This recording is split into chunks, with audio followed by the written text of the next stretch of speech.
Hey, it's LUGGAGE from Moto ADV. About COVID-19. Don't hang up, hear me out.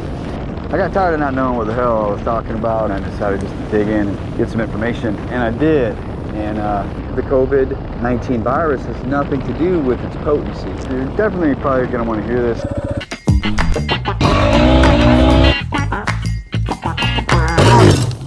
I tried my best because I was tired of hearing all the ridiculous stories. Like, for example, somebody contacted me and said, hey, they just closed California. I'm like, oh, that seems a little excessive, you know, and quite the feat. So I looked it up and it said, Governor of California orders residents to stay in their home. So you're like, oh crap, so it's begun. And you go click on it, you go to it, and then it goes on to say, as often as you can, and really, if you do have to go out, try not to do too much stuff around people. You read stuff like that and it just confuses and conflates the left and right issues, and I just wanted to get to the bottom of it, so I did.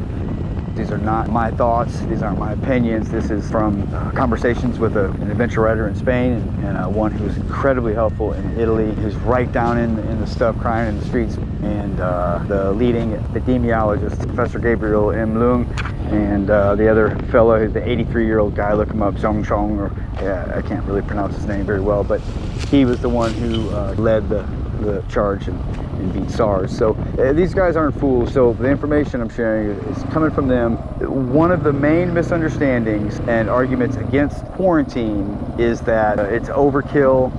It's not necessary because the COVID-19, the coronavirus, is hardly more potent than the flu. 0.1% is the flu, and then 1% death rate is the COVID-19. So it is 10 times more powerful, but it still only is 1%.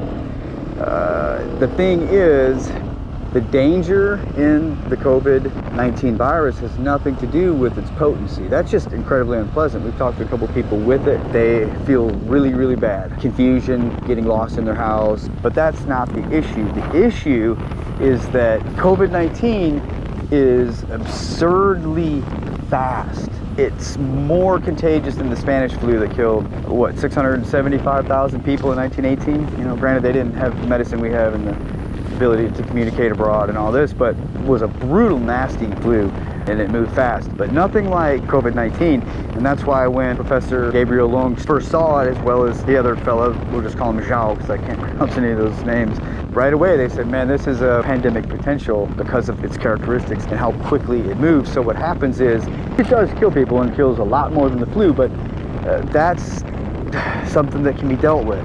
What the problem is that can't be dealt with is the rate at which it busts into a society, an area group of people, and just spikes itself. And what happens is resources available to treat it are just completely overwhelmed, absurdly overwhelmed. If there's 100,000 beds in a state, and 200,000 of them are people with COVID-19 potentially, and that's what happened in Italy that caused the breakdown. If you don't have these beds, how do you deal with the rest of your society? There's a reason hospitals are the size they are and have the resources they do, and the doctors and staffing that they do.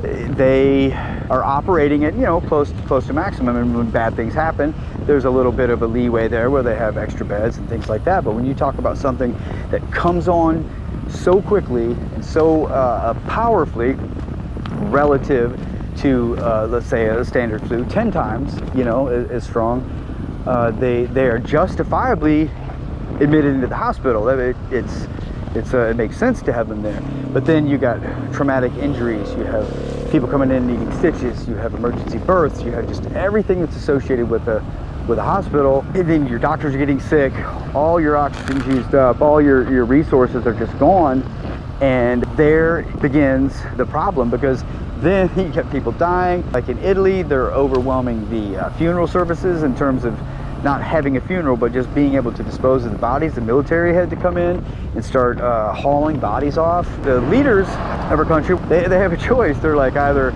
kill people or kill the economy. And because what they have to do is tell the people to isolate, to quarantine. And in the case of COVID-19, that is all we have to do. That's all we have. So obviously the politicians, as much as some of them would like to, aren't going to tell people to die so that people can still go to work and do a normal life to keep the economy going. while doing so is further screwing up the hospitals, further just inundating, flooding all at once, and it's untreatable. And here's what will happen if we don't listen to the call for us to isolate and to social distance and to quarantine. We will relive what happened in Italy. I know that because I've listened to the top minds talk about it, like saying every country that has done what we've told them to do in terms of a perfectly executed quarantine, they are on the mend. Everyone that hasn't has suffered horribly. We should listen to those people, but if we can't listen to them, can we adventure writers listen to an adventure writer in Italy saying, listen, we screwed up, we didn't believe it, we're gregarious people, we hang out, we do our things, we didn't think it was serious, and look at what happened. That's no joke. They're screwed. And based on the numbers that I have been putting together, trying to develop an idea of what I should advise my family to do, I wanted to dig in and find out, because I didn't want to make a mistake and get my family hurt.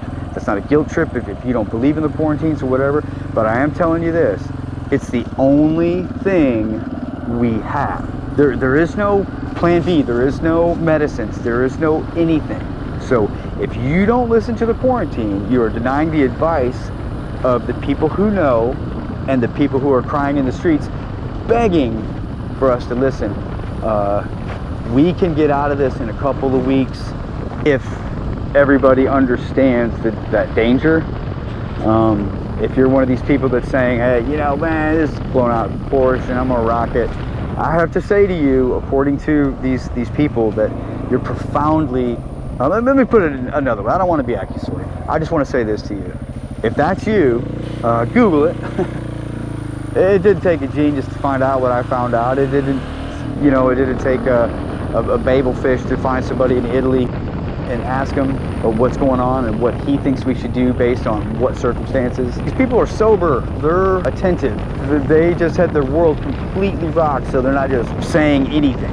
There's just no motivation to bullshit me, you know what I mean? So find those people, talk to one of them. It's not just old people dying, it's not just old people getting sick either. This is a brutal, brutal flu. It's 10 times worse than the flu, as we established earlier, but 2-year-olds are getting it. You know, 3-year-olds, 4-year-olds, 5-year-olds, everybo's getting it. It's just who it kills. You know, there's a lot of distance between I'm sick as hell and I'm dead. There is a lot of pain in between there. You know, and that's irrelevant even in terms of the danger we face, and the pandemic is the overwhelming of the resources available to make people well, and the trickle-down effect that it has on the economy, because if nobody can go to work, guess what? Nobody's making gas, so guess what? There's no gas eventually. So we got to figure this out. And for those of you that are who doubt what I'm saying, and I'm serious, and please look it up, okay? If you are purporting this message that it's okay just to go and do whatever, and this whole thing's blown out of proportion, then you are instrumental in making us be in quarantine for a really long time after the fact.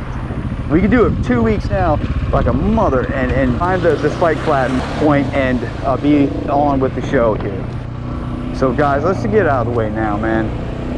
We got babies, we got economy, we got people who are terrified. Want to see your bike? Hey buddy! How you doing? Dude, my bike. You like motorcycles? Go sit in your house for a couple weeks. You thinking? I'm thinking? Yeah. Enjoy it. Buy a Monopoly game or something. Connect with your kids. Use that opportunity. I beg of you. That's it. Story Moto out. Good luck, guys.